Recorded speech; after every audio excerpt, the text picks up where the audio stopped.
Episode 46, Aku Malu. Flashback. Kumohon jangan ambil anak-anakku, Jeb. Kembalikan mereka. Pinta Karina dengan air mata berderai. Jeb tidak menggubris ucapan Karina, langsung membawa kedua anak itu atas perintah Karissa. Jeb meninggalkan Karina yang terus memohon. Ia langsung membawa kedua putra Delano masuk ke dalam mobil dan memacunya dengan kecepatan tinggi. Dengan sisa tenaga yang Karina punya, dia menyusul Jeb memakai mobil yang tadi ia kendarai. Namun sayangnya karena kondisinya yang masih lemah, dia pingsan di saat mobil masih melaju kencang. Mobil yang dikendarai Karina akhirnya menabrak pembatas jalan dan terguling. Jeb menghentikan mobilnya, dia menatap dari spion, di mana mobil Karina saat ini dalam posisi terbalik. Mata Jeb langsung berair menyaksikan semua kejadian itu. Namun jika dia berhenti dan menolong Karina, bisa dipastikan dia akan berurusan dengan polisi. Jeb memilih meninggalkan wanita yang pernah dia cintai dengan segenap hati dan jiwanya. Maafkan aku, Karina.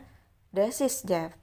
Jeb kembali menjalankan mobilnya. Dia sempat mampir ke supermarket membeli diapers dan juga beberapa potong baju untuk kedua bayi tersebut. Selama dalam perjalanan, Jeb berpikir akan diapakan kedua bocah itu.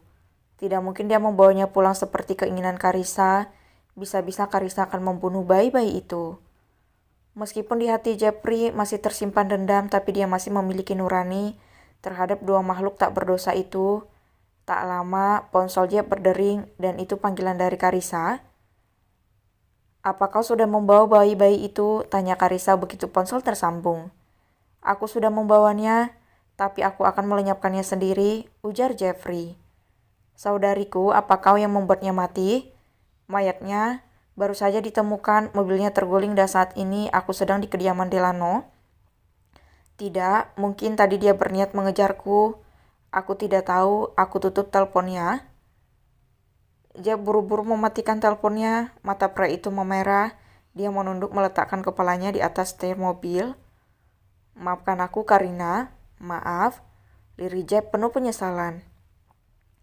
Kedua bayi Karina tiba-tiba menangis, akan dapat merasakan jika ibu mereka telah tiada. Jeb semakin frustasi saat bayi-bayi itu terus saja menangis dan suaranya semakin kencang. Jeb mengambil kardus yang sempat ia minta pada kasir swalayan. Tanpa pikir panjang, Jeb meletakkan kedua bayi-bayi itu dalam kardus. Dia mengeluarkan sebuah amplop coklat berisi uang 50 juta dan meletakkannya di dalam kardus bersama bayi-bayi itu dan perlengkapannya di dekat semak-semak. Sesaat, Jeb menatap kedua bayi tersebut. "Semoga ada orang baik yang menemukan kalian." Flashback off. Jeb mengusap matanya kasar. Semua ingatan masa lalunya kembali berputar di otak Jeffrey saat Karissa menghubungi dirinya dan mengungkit semua kesalahannya. "Sialan, dasar jalang. Aku benar-benar membencimu, Karissa." This is Jeffrey. Di saat Jeb masih dalam renungannya, dua tangan kecil melingkar di dada pria itu. "Ada apa denganmu, sayang?" tanya Florencia seraya menyenderkan kepalanya di punggung Jeb. "Aku hanya sedang mengingat kesalahan di masa laluku. Aku telah menghancurkan persahabatanku dengan Lano. Kau bisa memperbaikinya?" "Aku tidak yakin apakah dia memaafkan kesalahanku dulu atau tidak." "Kau bahkan belum mencobanya, Jeff. Apa kau mau aku temani bertemu Lano?" tanya Florencia. Jeff mengangguk. Sepertinya dia sendiri yang harus mengurai tabir misteri segala akar permasalahan yang dirinya hadapi dan juga Delano. Lucy dan Delano tiba di mansion milik keluarga Wibisana. "Selamat datang menantuku yang cantik," sambut Diana dengan wajah berseri. Diana langsung memeluk tubuh Lucy. "Kakak ipar, seluk lahir adik Delano. Dia baru saja pulang dari kegiatan kampusnya." "Apa kalian sudah lama menunggu kami?" tanya Lucy dengan tak enak hati. "Jangan kau pikirkan, kami sejak tadi bermain dengan Devan dan Dapin, tapi kini kedua anakmu baru saja tidur," tutur Diana setelah pelukan mereka terurai. "Terima kasih sudah menjaga mereka, Ma. Mereka sekarang cucu-cucuku, sudah sepantasnya aku turut mengambil peran." Delano membawa Lucy masuk ke dalam kamarnya. Mendadak suasana terasa canggung bagi Lucy. Meskipun dirinya sudah resmi menyandang gelar sebagai Nyonya Delano Wibisana. "Apa kau mau istirahat sekarang?" Delano mendekat dan mendekap Lucy. Jantung Lucy mulai berdebar tak karuan. Delano dapat merasakan detak jantung gadis itu yang mulai berpacu cepat. "Apa begini membuatmu takut?" bisik Delano. Lucy menggeleng, dia justru memutar badannya menghadap Delano dan membalas pelukan pria tersebut. "Aku tidak akan takut lagi," ujar Lucy. Tangan gadis itu masih sedikit gemetaran saat membalas pelukan pria itu. "Apa itu artinya?" Delano tak melanjutkan ucapannya karena Lucy sudah lebih dulu mengangguk. Delano langsung mengunci pintu dan mengangkat tubuh Lucy. Gadis itu memekik lirih dan menyembunyikan wajahnya di ceruk leher Delano. Delano membaringkan Lucy di atas ranjangnya. Matanya memindai seluruh bagian tubuh Lucy dari atas hingga bawah. "Jangan menatapku seperti itu," ujar Lucy. Wajah cantiknya mulai bersemu merah. "Kamu cantik sekali, istriku." Delano membelai wajah Lucy dengan lembut. Lucy tersepi malu. Baru kali ini dirinya mendapat pujian seperti itu dari laki-laki. Perlahan Delano mendekatkan wajahnya pada Lucy. Ciuman lembut mendarat di kening Lucy, dan disusul ciuman di kedua mata Lucy yang terpejam, hidung, pipi, dan yang terakhir bibir. Delano mendarat di bibir Lucy. Setiap selesai mengecup, Delano mengatakan kata pujian dan cinta untuk Lucy. "Open your eyes," lirih Delano. Lucy perlahan membuka matanya. Senyuman yang begitu menenangkan dari Delano membuat Lucy terbuai.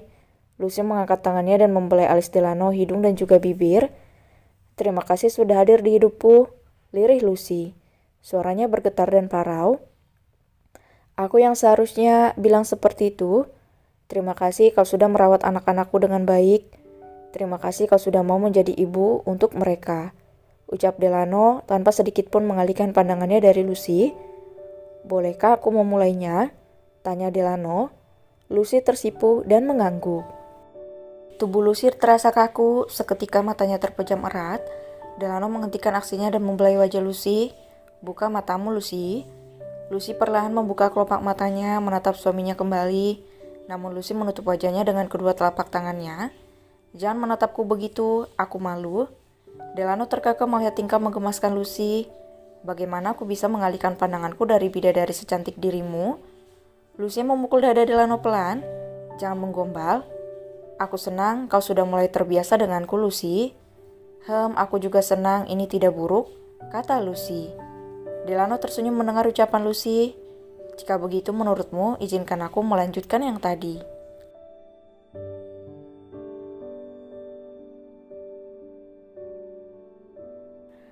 Episode 47. Apakah harus? Carissa duduk di sebuah klub malam. Pikirannya terlalu kacau, semua yang dia rencanakan tak berjalan dengan lancar. Dia minum whisky dengan resah berulang kali. Gadis itu mengembuskan napasnya kasar. Seorang pria mendekati dirinya dan menebar senyumannya. "Halo Nona, bolehkah aku bergabung denganmu?" tanya pria itu. "Tentu saja, siapa namamu Tuan Tampan?" tanya Carissa dengan suara setengah diseret karena dia telah banyak menenggak minuman beralkohol itu. "Aku Aditya, Nona. Jika boleh tahu siapa namamu?" jawab pria itu. "Aku Carissa, Tuan. Kau bisa memanggilku Risa," ujar Risa menjabat tangan Aditya.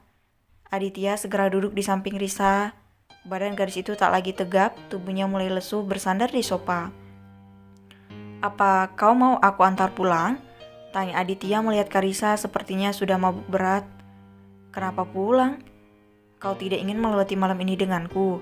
Kau pasti akan puas dengan servisku," desis Carissa. Tentu saja pria hidung belang seperti Aditya tidak akan menyanyiakan kesempatan yang terbuka di depan mata.